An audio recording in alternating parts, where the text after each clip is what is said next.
Maayong adlaw mga kamyaw, kamusta kayo dyan?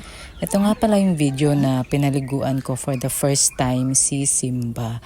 So sa mga hindi nakasubaybay sa amin, si Simba nga pala yung latest additional cat member ng mga alagang pusa ko. And si Simba rin ay isang adopted cat.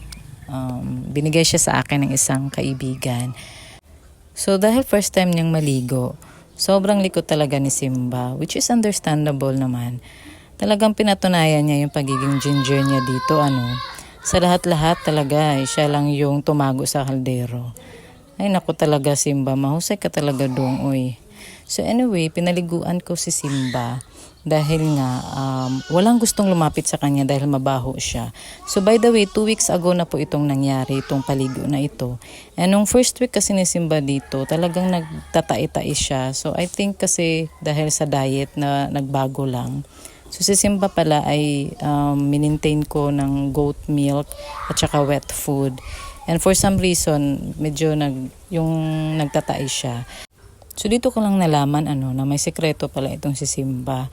So marami pala siyang kuto. Sayang kasi yung ginamit kong shampoo is yung pampabango lang. So hindi yung para sa kuto. So hindi ko na inulit kasi kakaawa naman, baby pa siya talaga. Kaya ayokong patagalin yung ligo niya. So anyway, inulit ko na lang yung paligo niya a week after nito. And then so far naman, minomonitor ko yung kuto niya. So, ayun, yun lang po. Ayan nakita nyo, talagang iniisa-isa ko yung mga kuto niya dyan. Kasi medyo nahilo yung mga kuto niya dyan. So, ayan lang. That's all for this video. Wait nyo na lang po yung mga next video namin ni Simba sa aming kuto journey. Thank you so much for watching. Bye!